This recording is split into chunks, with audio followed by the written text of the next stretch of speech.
ప్రకాశం జిల్లాపై El Nino ప్రభావం తీవ్రంగా ఉండే అవకాశం ఉందని కలెక్టర్ పి రాజాబాబు తెలిపారు. ఒంగోలులోని ప్రకాశం భవన్లో నిర్వహించిన విలేకరుల సమావేశంలో ఆయన మాట్లాడారు. రానున్న రోజుల్లో వాతావరణ పరిస్థితులను దృష్టిలో ఉంచుకొని జిల్లా యంత్రాంగం అప్రమత్తంగా ఉందన్నారు. త్రాగునీటి సమస్య, బోర్లు ఎండిపోవడం వంటి పరిస్థితులపై ప్రజలకు అవగాహన కల్పించాలని అధికారులకు సూచించినట్లు తెలిపారు. నీటి వనరులను సమర్థవంతంగా వినియోగించుకోవాలని సూచించారు.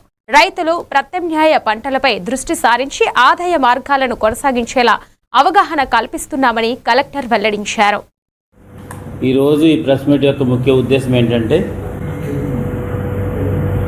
వాతావరణ శాఖ నుంచి కానీ అదేవిధంగా గవర్నమెంట్ నుంచి కూడా ఇన్స్ట్రక్షన్స్ ఉన్నాయి కాబట్టి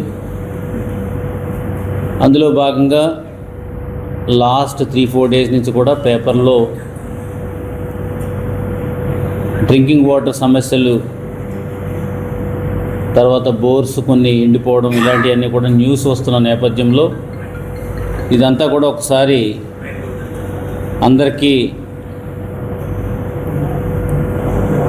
ఈ సమస్య యొక్క తీవ్రతను తెలియజేయడంతో పాటు జిల్లా యంత్రాంగం చేస్తున్నటువంటి కార్యక్రమాలు, తర్వాత అవేర్నెస్ కార్యక్రమాలు, వీటిని ప్రజల్లోకి తీసుకెళ్లాలనే ఉద్దేశంతో, అదేవిధంగా నీటి యాజమాన్యం కూడా ప్రాపర్గా చేసుకోవాలని ఇన్స్ట్రక్షన్స్ ఇవ్వాలనే ఉద్దేశంతో ఈ ప్రెస్ మీట్ ఏర్పాటు చేయడం జరిగింది.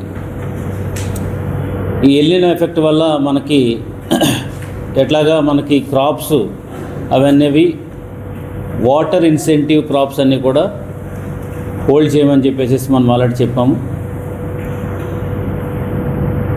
అదేవిధంగా ఆల్టర్నేటివ్ క్రాప్స్ ప్రమోట్ చేసి ఏదైతే